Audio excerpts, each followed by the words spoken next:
Assalamualaikum warahmatullahi wabarakatuh.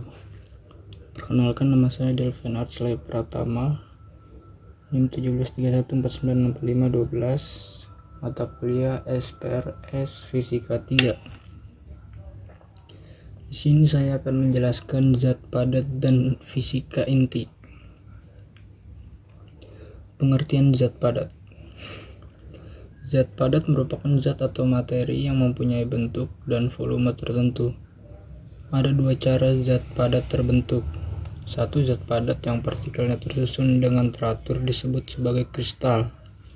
Contoh, sebagian logam, es, intan, dan kristal garam. Dua, zat padat yang partikelnya tersusun secara acak disebut sebagai amorf. Contoh, lilin, karet, plastik, dan kaca. Sifat-sifat zat padat. 1. Mempunyai gaya tarik-menarik antar molekul yang sangat kuat. 2. Mempunyai molekul atau partikel yang gak bisa bergerak bebas dan gak mudah terpisah. 3. Bentuk gerakannya bergetar dan berputar di tempatnya saja. 4. Mempunyai volume yang tetap. 5. Gak mengikuti bentuk wadah yang ditempati. 6. Mempunyai bentuk yang tetap. 7. Susunan molekul atau partikelnya teratur dan juga berdekatan dalam kurung rapat. Ciri-ciri zat padat. 1. Mempunyai bentuk volume tetap. 2. Letak partikel yang berdekatan. 3. Gerakan partikel tidak bebas. 4. Gaya partikel sangatlah kuat. 5. Susunan partikel sangat berdekatan. 6. Tidak dapat dimampatkan. Berikutnya ada tekanan pada zat padat. Tekanan adalah besaran gaya yang bekerja dalam suatu benda. Tiap satuan luas bidang tekanan. Rumus sama dengan P sama dengan FA. P adalah tekanan N per M kuadrat. F yaitu gaya tekanan dalam kurung N.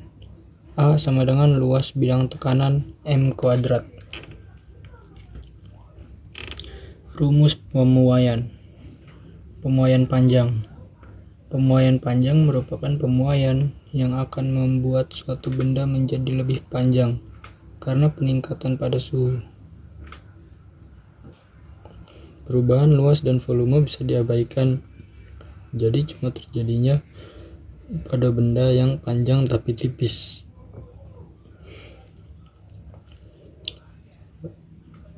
Keterangan. L sama dengan panjang akhir benda dalam kurung M.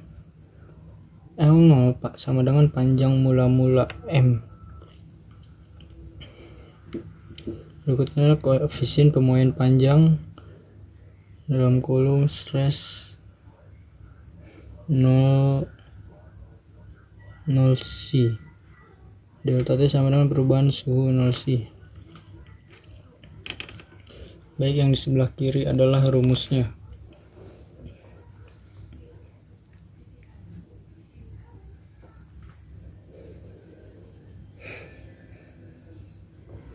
Selanjutnya ada pemuaian luas. Pemuaian luas merupakan pemuaian yang akan membuat suatu benda menjadi lebih luas karena peningkatan suhu. Pemuaian ini bisa terjadi dalam benda luas yang tipis seperti plat logam. Keterangan. V sama dengan volume akhir benda M. V0 sama dengan volume mula-mula dalam kurung M. Selanjutnya koefisien muai panjang.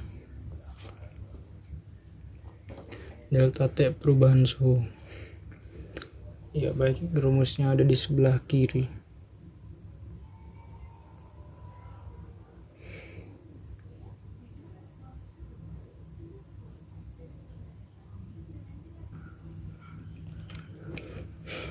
Berikutnya ada partikel penyusun inti atom. Semua atom dapat diidentifikasikan berdasarkan jumlah proton dan neutron yang dikandungnya. Jumlah proton dalam inti setiap atom suatu unsur disebut nomor atom (Z). Dalam suatu atom netral, jumlah proton sama dengan jumlah elektron, sehingga nomor atom juga menandakan jumlah elektron yang ada dalam atom. Nomor massa A adalah jumlah total neutron dan proton yang ada di dalam inti atom suatu unsur. Secara umum, sebuah inti atom dinotasikan over kuota. Jumlah neutron dalam suatu atom sama dengan selisih antara nomor massa dan nomor atom, atau A sampai dengan Z. Sebuah atom memiliki 3 komponen dasar yang sangat penting, yaitu elektron, proton, dan neutron. Di sebelah kiri adalah contoh gambarnya.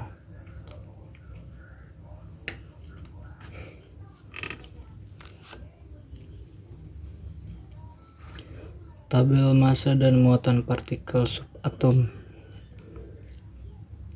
Partikel elektron mempunyai massa 9,10.939 dikali 10 pangkat negatif 28. Muatan kolom negatif 1,6022 dikali 10 negatif 29. Satuan masanya adalah negatif 1. Proton. Partikel proton mempunyai massa 1,67262 kali 10 negatif 24. Muatan kolomnya adalah plus 1,6022 kali 10 negatif pangkat 29. Satuan masanya adalah plus 1. Partikel neutron mempunyai massa 1,667.493 dikali 10 negatif 24. Muatan kolom 0 dan muatan satuan masanya adalah 0. Massa atom. Massa suatu atom berhubungan erat dengan jumlah elektron, proton, dan neutron yang dimiliki atom tersebut. Berdasarkan perjanjian internasional, satu atom dari isotop karbon disebut karbon 12 yang mempunyai 6 proton dan 6 neutron memiliki massa tepat 12 satuan massa atom atau SMA. Satu SMA sama dengan massa satu atom karbon 12/12 sama dengan 1,66056 kali 10 pangkat negatif 27 kg. Satuan massa atom juga dapat dinyatakan berdasarkan prinsip kesetaraan massa dan energi yang dikemukakan oleh Einstein,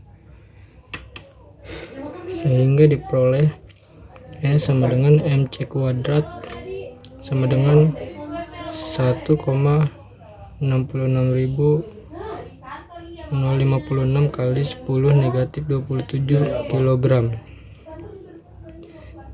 dalam kurung 3 kali 10 pangkat 8 meter per sekon 2 per 1,6 kali 10 negatif 19 J/eV sama dengan 931,5 MeV.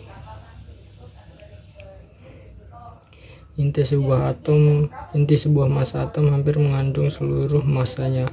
Hal ini karena inti merupakan tempat berkonsentrasi seluruh massa atom sesuai model atom Rutherford. Alat yang dapat digunakan untuk mengukur massa atom disebut spektrometer massa, seperti yang ditunjukkan gambar berikut.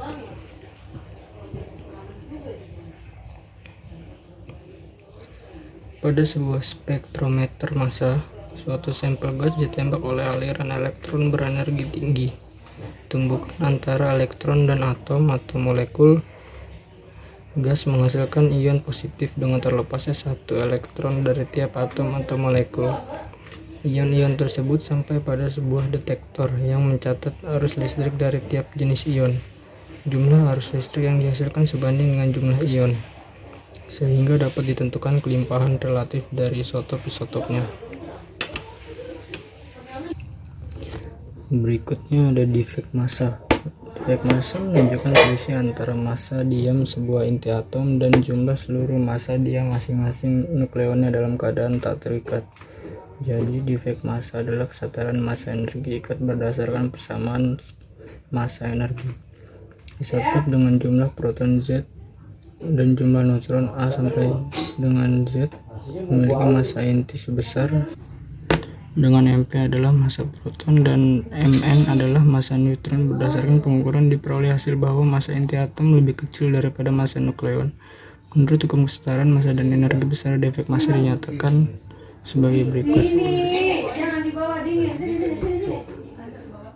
Defek massa atau susut massa timbul karena untuk menyusun inti diperlukan energi yang mengikat semua nukleon yang disebut energi ikat atau binding energi yang diperoleh dari massa inti. Berdasarkan teori relativitas Einstein mengenai kesetaraan antara massa dan energi diberikan oleh delta T, delta E sama dengan delta M dikali C kuadrat, dengan C adalah kecepatan cahaya.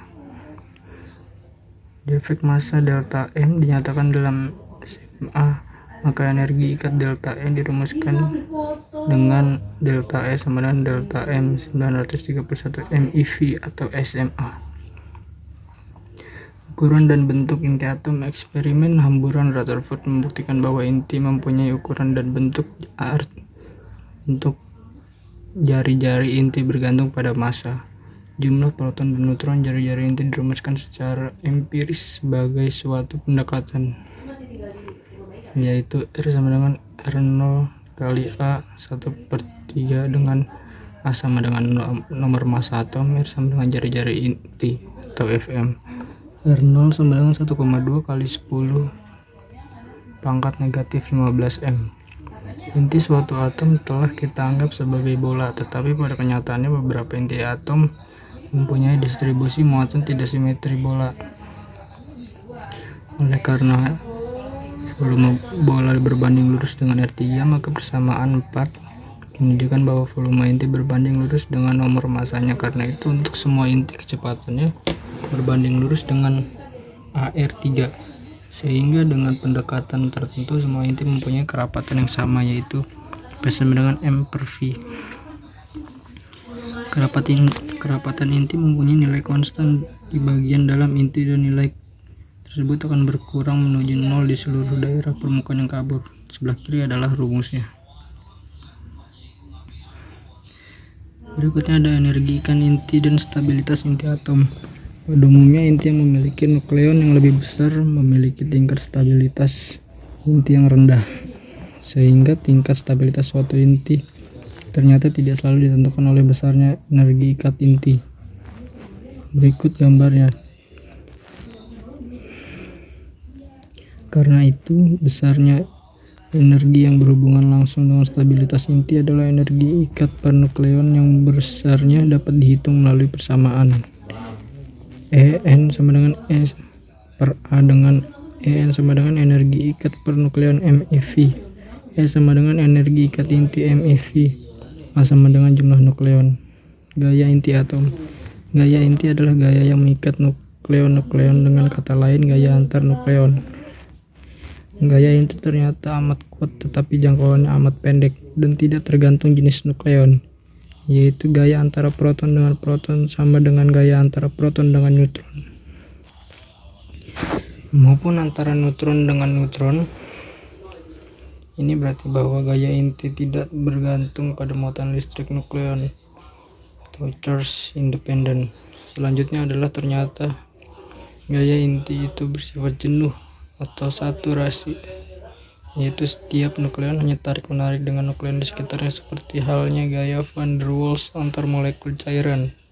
Sifat jenuh gaya inti ini diamati berdasarkan kejenuhan tenaga ikat per nukleon yang di sekitar 8 MeV untuk semua unsur yang bilangan massanya adalah A melebihi 60. Berikut presentasi dari saya. Kurang lebihnya mohon maaf. Assalamualaikum warahmatullahi wabarakatuh.